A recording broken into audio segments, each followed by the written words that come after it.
kerincing gelang kaki jam 2 pagi.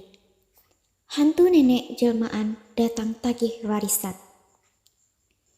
Tinggal di kota besar dengan banyak tuntutan terkadang membuat lelah.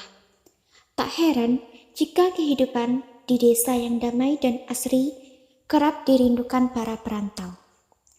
Hal yang sama juga dialami Atirah. Ia menyambut gembira ajakan seorang teman yang memintanya menemaninya pulang untuk ke desa neneknya. Gadis itu sangat senang lantaran sudah lama tidak merasakan suasana dan keindahan desanya. Namun, entah kenapa, dalam perjalanan menuju Perilis, kampung sahabatnya, hati Atirah mendadak gelisah.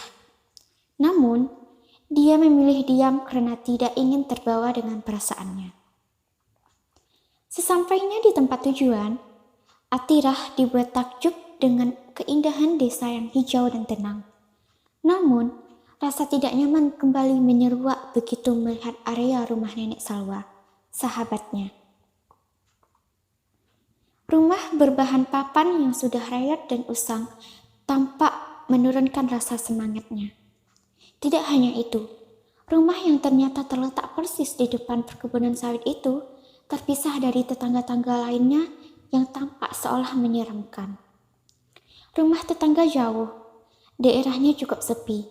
Perasaan tenang yang kuharapkan berubah menjadi ngeri. Saat malam, sangat gelap dan sunyi. Bahkan, lampu jalan pun tidak berfungsi, membuat suasana agak seram, kata Atirah. Malam pun menghampiri.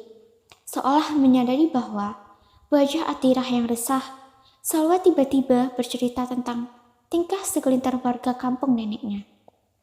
Menurut Salwa, sebagian orang desa itu suka melakukan syirik seperti menyimpan pusaka dan memelihara jin.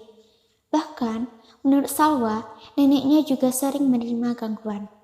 Namun, neneknya sudah terbiasa dengan keadaan tersebut. Karena itu, Salwa meminta Atirah untuk tidak merasa takut atau khawatir jika mendengar dan melihat sesuatu. Saat itu, jika menggegarkan kata hati, aku benar-benar menyesal ikut dia pulang ke kampungnya. Ceritanya malah membuatku tidak dapat tidur, kata Atirah. Benar saja, sekira pukul 2 pagi, Atirah tiba-tiba merasa ingin buang air kecil. Dia pun memberanikan diri ke kamar mandi di depan kamar tempat dia dan Salwa tidur. Pada awalnya, Atirah ingin membangunkan Salwa, tetapi dia tak sampai hati melihat sahabatnya itu sudah tidur dengan nyenyaknya.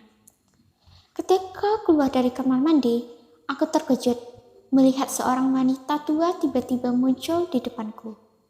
Nenek itu mengurutkan keningnya sambil menarik rambutnya sendiri. Dia juga menyebut tentang warisan tanah dan harta benda yang aku sendiri tidak mengerti. Sebut Atirah. Tanpa pikir panjang, Atirah berlari ke kamar dan membangunkan Salwa yang juga ikut kaget dengan apa yang ada di depannya. Belum reda ketakutan yang dirasakan Atirah dan Salwa, makhluk itu menghilang sebelum kedua gadis itu mendengar bunyi kerincing gelang kaki dan cakaran di dinding. Atirah yang menggigil karena ketakutan mendengar suara kencing itu, kemudian berteriak sekuat tenaga, mengejutkan makhluk itu muncul kembali tepat di depan wajahnya.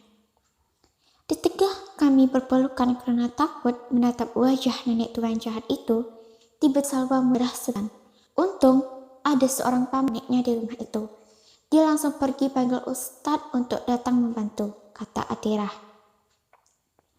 Sembari menunggu kedatangan sang Ustadz, makhluk itu hinggap di tiang rumah sambil memandang tepat ke arah dirinya dan Salwa. Namun, ketika makhluk itu melihat Ustadz datang ke rumah, ia berteriak sebelum menghilang di kegelapan. Padahal, Ustadz itu tidak berbuat apa-apa. Katanya sudah beberapa kali Ustadz datang untuk memulihkan keadaan, tetapi tidak berhasil. Mungkin juga karena makhluk itu selalu melarikan diri. Tapi untungnya ada Ustadz yang segera memeriksa keadaan Salwa yang sedang pingsan, ujar Atirah. Usai kejadian, Salwa kemudian bercerita bahwa yang dilihat Atirah pada malam kejadian itu adalah jelmaan saudara neneknya. Ternyata selama ini saudara neneknya menyimpan dendam karena memperebutkan harta waris. Sudah mendapatkan bagiannya, saudara neneknya tetap tidak puas. Ia terus mengganggu nenek Salwa dan keluarganya hingga saat ini. Salwa menambahkan, saudara neneknya itu sangat suka memakai gelang kaki dan juga tinggal sendirian di desa yang sama. Warga desa tahu tentang sikap saudara nenek yang suka berbuat syirik hingga banyak yang menjauhinya. Pungkas Salwa.